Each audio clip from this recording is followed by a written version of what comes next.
She is WFH. Okay?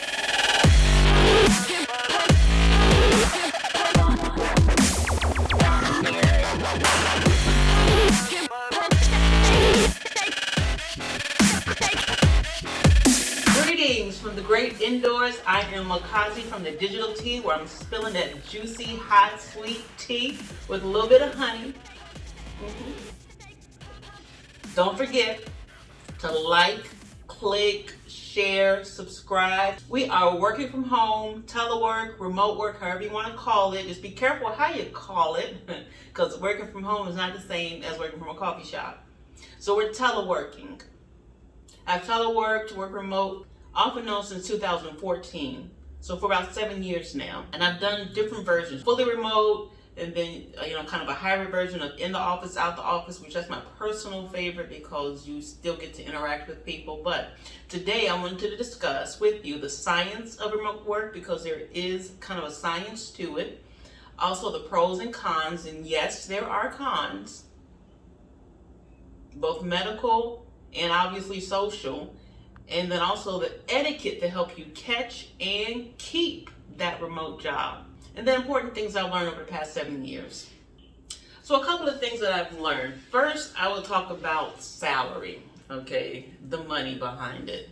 So there are many factors that go into what your salary will be, like your level of experience, maybe your level of education, how many years of experience, cost of living as well. And that's the important one. I had a very brilliant friend once who said that how much you make depends on where you live. For example, $125,000 a year in DC is not a lot of money, and it really isn't when you consider the cost of living in the city in the Northeast. It's very expensive, and even areas out west. Okay, actually areas all over the country. But $75,000 a year in like St. Louis, Missouri, now you're rich. Many companies pay you based on the cost of living in your local area where you live. So part of your remote pay many times is determined on where you live. You might get paid slightly less to remote work from North Carolina as you would from, say, Manhattan, New York. And they look at your address, the address that you apply with, either on your application or on your resume. I even saw something recently where Twitter was allowing their employees to go fully remote, but I think they had to take a 10% decrease in their salary, which really is not a lot of money lost when you consider how much the cost of living might be dropping, trying to go from, say, San Francisco to maybe like Orlando, Florida, or Atlanta, Georgia.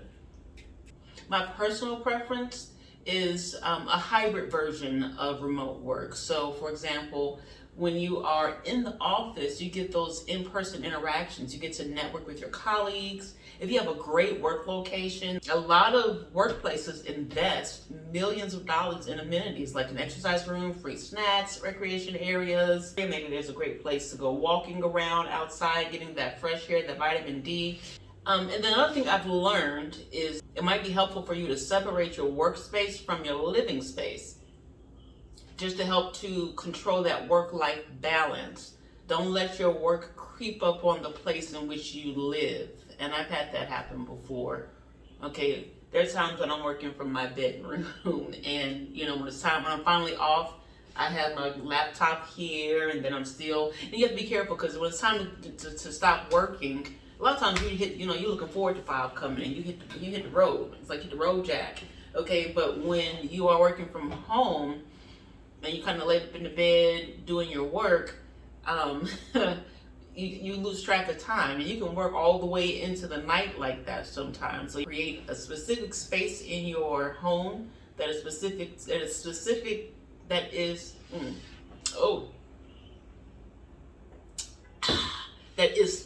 to working, and then make sure you have your space that is tailored to your life and your family.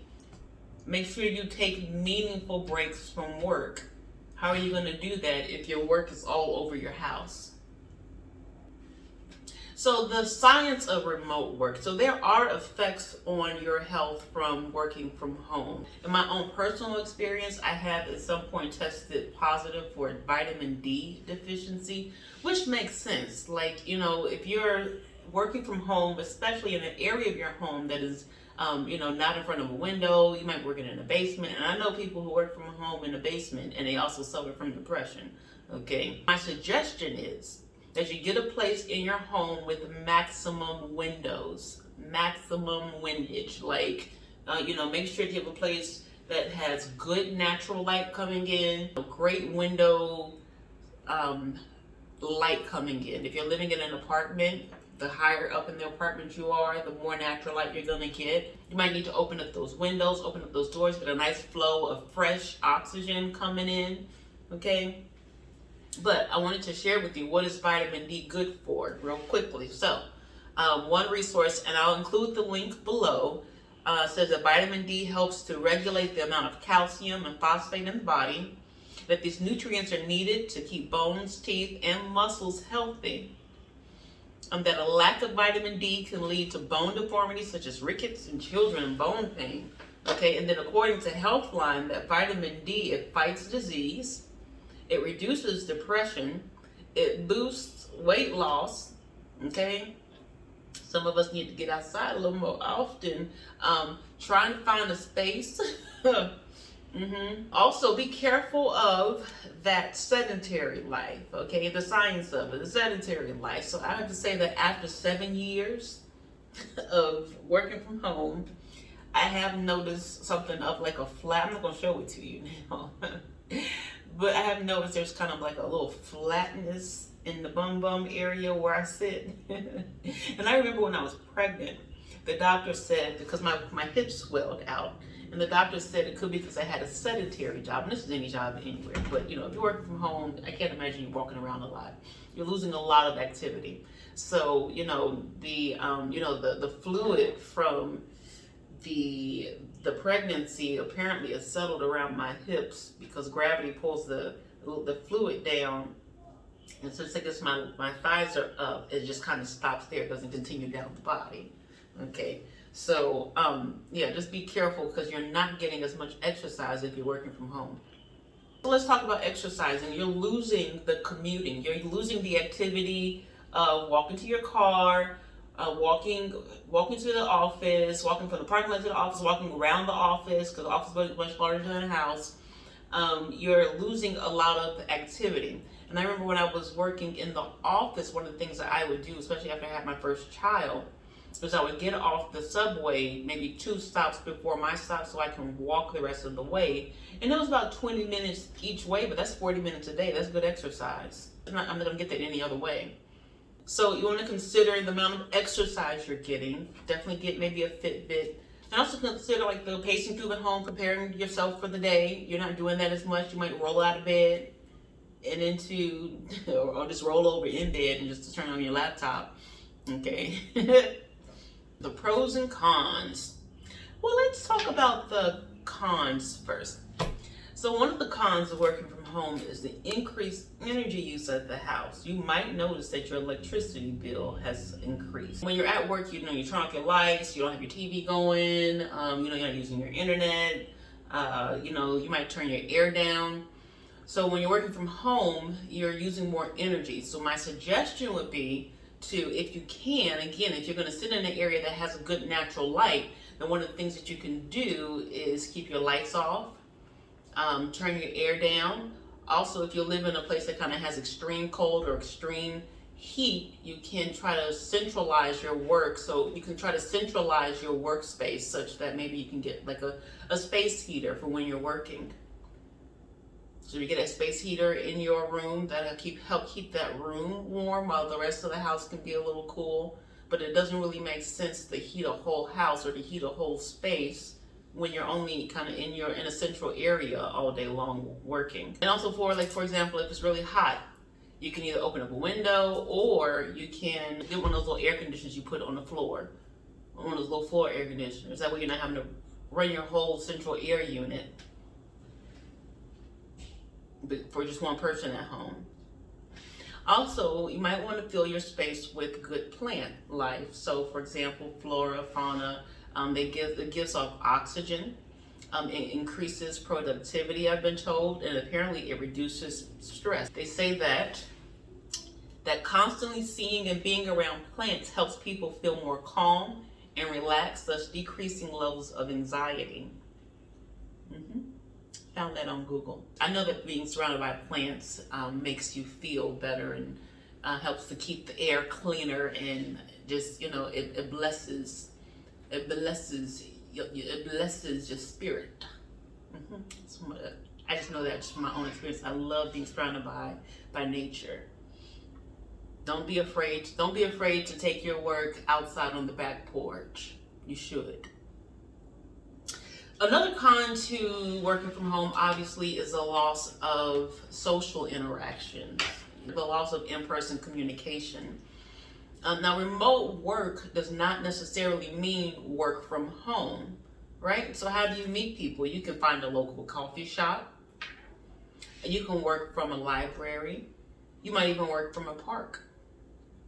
Right? The park will give you that vitamin D and that fresh air, especially if you're living and working in an old moldy building, okay, which can be hazardous to your health. Also, you can find a good co-working space. A lot of co-working spaces will allow you to come in for, a day here and there. You don't have to have a monthly plan. You find a good co-working space, great, nice, clean,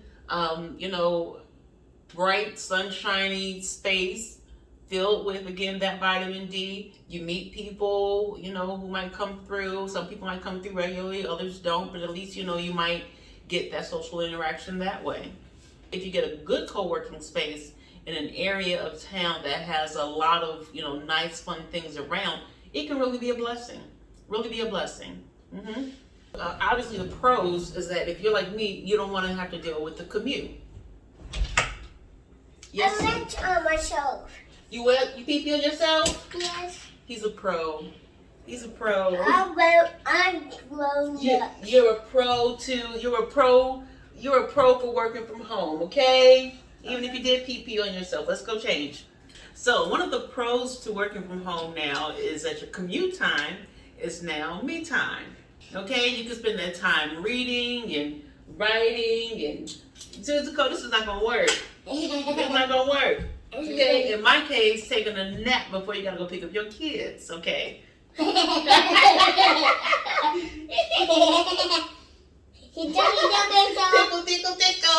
Okay? You now have time where you can cook.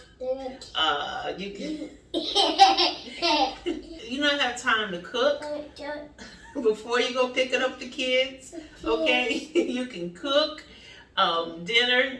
I can't even think. What are you doing? Say your commute is an hour and a half each way every day, which means you're now going to get an hour and a half times 2 every day. That's 3 hours a day, which is about 15 hours in a 5-day work week. That's a part-time. That means commuting is a part-time job. Okay?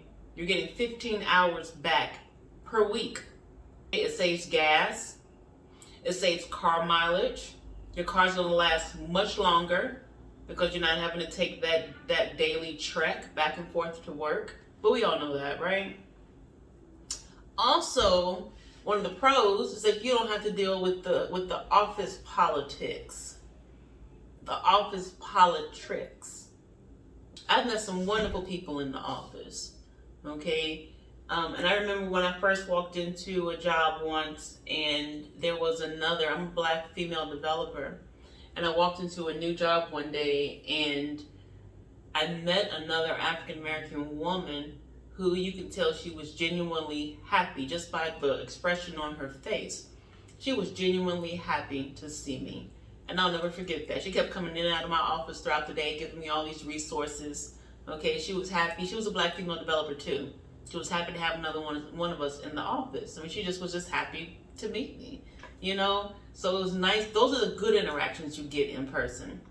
The flip side of that, of course, is some of the weird, like, for example, I remember I was in the office one day and I was at a conference room with everybody around me, and one of my white female coworkers told me about her weekend trip to Monticello, and how wonderful it was. And, it was the home of Thomas Jefferson and the beautiful history. And I'm sitting there thinking, yeah, I know Thomas Jefferson, chick. I know who he is. And I know Monticello quite well. Okay, as far as I'm concerned, it was a slave plantation. They might not have been picking cotton, but there's a whole lot of slavery going on in Monticello. Okay? I didn't want to hear about Monticello. I didn't want to hear from one of my white coworkers. So I just had to sit there in front of all of my other colleagues and hear about this beautiful place. I didn't want to hear that, and I couldn't say nothing. Now at home, my camera might have went down and I might have lost internet connection. I might have lost the connection. Okay, my internet's not working. My bad. I'll have to call back in a little later. Okay, like who needs that, okay? Who needs that? So definitely one of the pros is that it minimizes those type of interactions and being put in a place where you just have to sit there and be pepper sprayed with something like that. And really, it probably was nothing to her. It might not have been nothing to them. It meant something to me. I don't want to hear that. Okay? Y'all can leave a comment. Let me know how you feel. I don't mind. As long as it's constructive, I don't mind. Things go down in the office that you might not be interested in. I remember I worked in an office once and I had somebody who just leaned, honey. He leaned on me. He asked me to look at something for him, and I went to go try to tell him about it. He had left his desk. Okay? And when he finally came back to his desk, he came back chomping on a bag of potato chips. Okay? No, we don't do that. Let's just say working from home, it's so much easier to ignore. Lastly, I wanted to discuss remote etiquette. Remotetiquette. No, that don't work. Remote etiquette. The etiquette of remote work. Okay. Definitely, I would say be available. If every time they're trying to reach out to you, you're just not there, or the little icon says you're away all the time. And some of the icons will say you've been away for like 4 hours. Be available. When someone tries to contact you, I make it a point to contact them back in 15 minutes or less. Okay. It just makes it appear that you are there, that you're active, that you're available, that you're actually doing your job. Sometimes you might not even be doing your job, and I'm not saying you'll milk the system, but I'm just saying, be available. Things happen too. Sometimes you might get locked out the house. My husband got locked out the house one day. But the more excuses you give over a period of time, the more unprofessional you begin to look. And I really feel personally that the more unprofessional remote employees are about just not being available, the harder it is for remote employees like myself. It begins to build a case against what we're doing. I would also say, keep your interactions as professional as they would be in the office. In the office, I guess that head wrap is always a topic of conversation. I wouldn't wear a head wrap to the office, but I have worn one on a call, like on a video call. It definitely, I admit that sometimes I do show up in my pajamas, but you can't see it because it's always from all you see is my head. They shouldn't see you in your pajamas. Definitely not the satin bonnet. I think we've taken it one step too far. Okay, they shouldn't see in your pajamas, and that satin bonnet is part of your pajamas. It's what you sleep in. Okay. I'm not saying get a whole face beat going, because I don't do that. I don't even show up a bed head. I'll put a hat on it if I need to, or even a head wrap. Definitely be available, but don't feel like you can't take a break, right? Even when you're in the office, you might take a coffee break, or you might just walk around the office for a little while, or you might go and talk to a colleague. You're just not always at your desk and 100% available all the time, even when you're in the office. Sometimes you're sitting at your desk, but you're not working. And you might be reading a book, and that's okay. You might even have to go to the restroom. All these things are the same even when you're working from home. So if you have an employer that's making you feel some kind of way about going to the restroom, about just taking a break, going to get a cup of coffee, even if you get in your car and drive to your favorite coffee shop. Like, I do that when I'm in the office. Sometimes I just get in my car and go somewhere just to take a break. If you have an employer that's making you feel some kind of way about taking breaks because you're working from home, they probably are not the best people to work from home for. Don't feel the need to over-explain things, and if you do, you probably are not at the right place right now. You probably are not at the right job or don't have the right position. Try to keep your image clear and as professional as possible from the chest up if you have your camera on. Don't do that. Don't do that. Minimize background noise and distractions.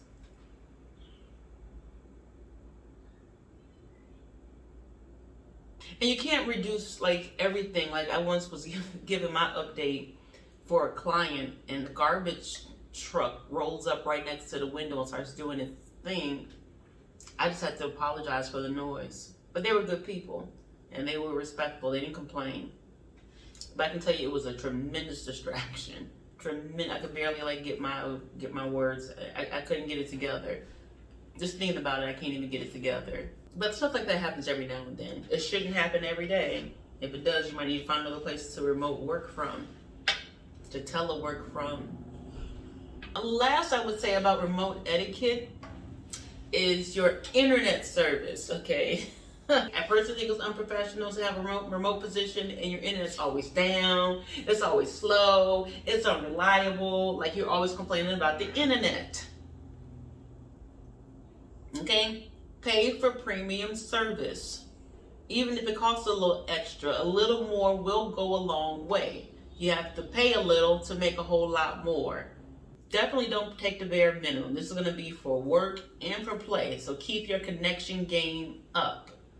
This is just an example from Comcast Xfinity Wi-Fi that I currently use, but you can see that, first of all, I would never do the $25 a month plan. That's just me. Like, I wouldn't even do that for my personal self. But the difference between the 400 megabits per second and the 1,000 is only $20 a month. So if it were up to me, I would most likely go with the $70 a month. I definitely wouldn't go to $25. With the $50 a month, I think there's a big difference between $25 and $50, but if you look at what you're getting between the two plans, it's worth definitely getting the $50. So I would definitely say if you're going to telework, definitely start at that $50 a month package. But for me, I'll go all the way. I'll do 70. I'll do 1,000 megabits per second. That's a lot. And I personally think it's worth the investment. Oh, my little boy, he let me get through everything. Ooh. He's been home, so school called and said he was coughing. He don't seem to be coughing much to me. Okay, so we're going to have to call them because he is not sick. Lastly, interestingly, so I'm fully remote for years now. My husband has been remote since COVID, okay? And in the beginning, it was so nice to have everybody home every day. It was really cute to see the kids, and they was watching the movies, and you know, they had the little Zoom meetings, and my husband was home every day, and it was really nice. The first 5 months of it. And then I just noticed that, you know, I'm used to having this space to myself every day. I've had to learn to take breaks because my husband is home all day, every day. I hear all his meetings. I hear all his conversations with his friends. He would come to me asking me what's to eat. Like, he can't go in the kitchen and be looking for himself. Like, I can't do it. You can't do it? Oh, boy. It's all right. Okay. I hope I do. Yay. So I had to send my husband away for a little, like send him out of state, because it's like I'm not used to having another person home all day, every day, 7 days a week. That's different for me. I'm just saying. It's okay to take breaks, even during COVID. Like, you know, like even if you were like here, I might send him to a hotel, motel, Holiday Inn, say what? I'm used to having this space all the time to myself. I can clean, I can work, I can do laundry. Like, I don't have to worry about anybody else all day long. But anyway, that's just a little personal note about me. So let me know your own thoughts and experiences. Let me know if I missed something. I'd love to hear some of your own experiences. Tell me working from home, your garage, a coffee shop, favorite co-working spot. I would love to highlight a couple, so definitely leave me a comment, say hello. But again, I am Makazi with the Digital Tea, where I'm spilling that tea on all things digital. Don't forget to like, click, share, subscribe, hit that button. And I look forward to seeing you next time back here at the Digital Tea.